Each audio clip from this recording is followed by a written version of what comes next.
Hey now, so before we get started, if you do me a favor, hit that button. If you haven't subscribed yet, hit that subscribe button because we're going to talk about one of the real tough autographs of the dead ball era, and that is the first manager of the first World Series team, the first third baseman elected to the Hall of Fame.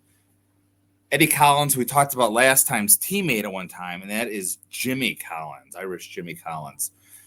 Jimmy Collins died at age 73 in 1943, which granted is a long time ago, but it was still after autographs started becoming popular. I mean, Babe Ruth has already hit his stride, the 27 Yankees, and that's what's considered really set off the big time autograph collectors was like the 27 Yankees. So that was going on. And Jimmy Collins was always known as a very good player. I don't want to say he was a great player. I mean, he's not a class of 1936 or 39 inductee, but he was like very, very good player. And he was around for after his playing career. Like I said, he was the manager of the 1903 Boston Red Sox. But even after that, he spent a lot of time in Buffalo and before passing away, like I said, in 1943 at age 73. But for some reason, most autograph collectors at the time weren't able either to locate him or for some reason didn't search out for him. So his autograph now is extremely difficult. Ron Kay says there's probably about 20 known autographs of him, one discovered fairly recently, which we'll get to. So what I did is I spent a while now, probably about an hour, going through the internet, finding as many as I could autographs of him. I found everyone that I possibly know of. I remember seeing at least one more on a nice postal cover, but I don't want to go through the way back machine. So, anyways, without any further ado, let's talk about the autograph analysis of Jimmy Collins.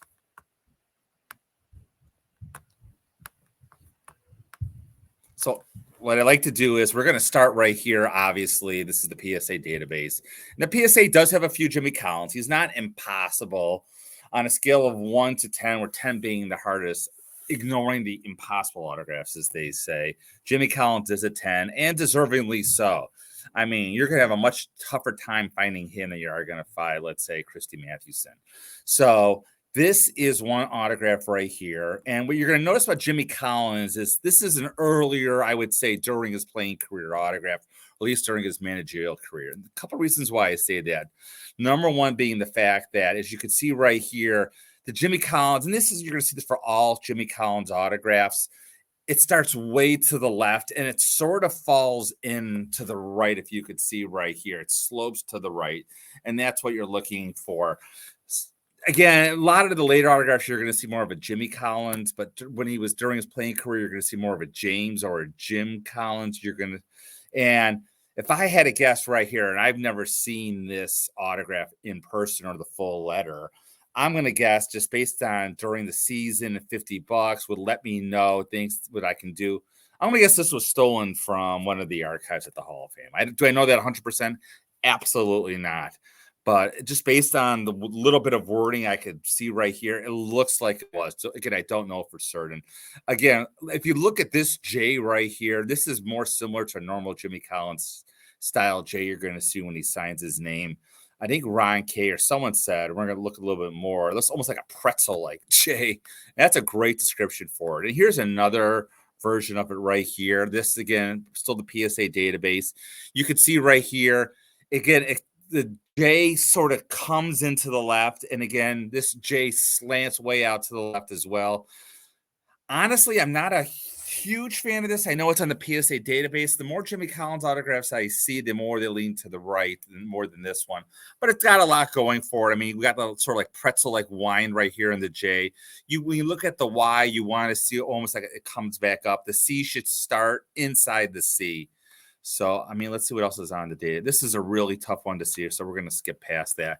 Now, here's a great Jimmy Collins autograph. The problem is, I'm sure it was stolen. Like you said, you can see right here, Mr. Ford Frick, thank you for the lifetime pass. So, again, this is most likely taken for the archives right here. But we know it's a good autograph, which I guess is good. We can date this 1935. Again, you have this C where Jimmy comes up, you sort of have that pretzel-like signature. Again, after his playing career, you want to look for the Jimmy, not the Jim. You have the full C coming around right here. Very truly yours is a very common quote of his. We're going to see that again later on. And sometimes he put quotations around it. Sometimes he won't. We'll come back to this in a little bit. Again, here's another sincerely yours. This is very versus very truly yours. But I like to compare letters, even though it's not Jimmy Collins or words. You can see the yours here versus the yours here is very similar, and it flows very nicely. And again, you can see right here, let's call it the pretzel like. And again, it jets out to the left. The C comes in and starts I mean, you're going to see breaks in the O. You're not going to see breaks in the O. It's a very dangerous autograph. Okay, now we're back to the beginning again. It's a very dangerous autograph to purchase just because it's so rare that you're not going to see very many originals. The last Jimmy Collins autograph I saw was the Love of the Games. I believe this was from, let's see if we can take a look here when this one sold. This sold, I believe, in 2016. So it's been a while since I seen one. And this is on a Luke Kriegler. Like there was an old timers game in his honor and a bunch of players. And there's some great names on this. But probably the rarest name on this, you can see Cy Young above there, Bill Dineen, is James J. Collins right there, Jimmy Collins. And then again, you can see it. Again, it starts from the left. It jets out. I think this was signed, it may say 1930. So this is a 1930 autograph of his. And again, it has everything you want to see. The C starts from inside, the James, the G. Again, you want to see that the J, again, everything sort of looks like it's going to fall to the right a little, especially with the J's.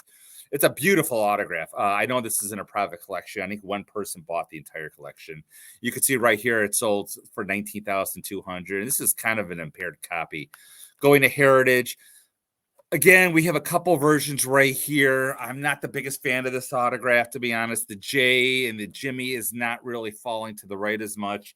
It's no secret that his address was 300 Crestwood Avenue. Again, we go back here. You can see right here with the Crestwood Avenue compared to this. And it's similar. So I'm not saying it's bad. I don't know. It's just, again, you got to be so careful that his autograph is just, it's that rare. Again, this sold a while ago. So there's been offers on this up to $8,000, sold in 2016. So obviously this is worth more than $8,000, at least because the buyer wouldn't take it. Sorry, let me go back here. A couple other ones. If we go back to Heritage, there's a couple more that Heritage sold. This one right here. Again, this is a beautiful page right here, third baseman. I think is this the one on the PSA database? I'll look to that one in a second. I believe that may be the one on the PSA database. Let's go back here. Third base, sincerely. Yeah, this is the one on the PSA database. So this sold in 2013 for $7,000. I'm not going to go over it again. And then finally back in Heritage, we have this letter. Again, a beautiful letter from 1937. Hand signed. The recipient obviously kept this. So it's something to do with Christmas. I don't really know. But again, Jay comes out, the pretzel like, you see the Jimmy sort of falls to the right and the Collins starts inside. It sort of falls down. So again, beautiful example. I would love to own this. Probably the person who got this got a steal. Huggins sold this card. I know Ron K. I saw this. He said this is good. He thinks there's been a lot of forgeries of Jimmy Collins' autograph based on this signature right here because of the fact that a lot of fakes, and I haven't seen one to be honest, and I try to find one, has third sacker. A lot of fakes say third sacker in it. And again, he was the first third baseman inducted into the Hall of Fame 2 years after he passed away. And he was known more for his fielding than what he was for his hitting. You can look up his hitting statistics. They won't blow you away. So I want to go to a couple more here. Now, again, this sold on Huggins. I am not a fan of this autograph, and everything above it looks great. But the Jimmy Collins down here, it's just you don't see that pretzel like. It looks sort of forced. There's no slant whatsoever. Again, it's I'm just not a fan. I would expect this to start more out and come in. I expect the name to be more leveled. Again, if you look at this one right here, you can see how leveled his name was and everything. And then you come right here, and this is, I don't know when this was signed. Maybe it was signed during his playing career because not much is really known during his playing career, like I said. But again, this one just, all the other names are good, but the fact he's on the very bottom just kind of throws me off a little. I'm not saying it's bad, but if I had my choice, This would not be a real popular one. Another autograph I've seen a lot. I've seen this a couple of times, and I'm not a big fan of it. Is this piece right here? Now, I think the speaker's perfect. I think the Cobb is perfect. The Gehrig, we'll get to another day. But again, I know that Christy Mathewson is go sign. Buck Ewing, obviously go sign. McGraw go sign. So it's a real eclectic mix of greats from real with fake. And so, again, they're saying you can see right up here what the real ones versus the fake ones. And I just don't like the mix at all. It kind of just scares me. So we talked about most of them. We just talked about this one. And again, these are all selling at premium. I want to talk about this because we talked about, let me see a fake. And if you want to see a fake of anyone's autograph, doesn't matter how rare it is, you go to Coach's Corner.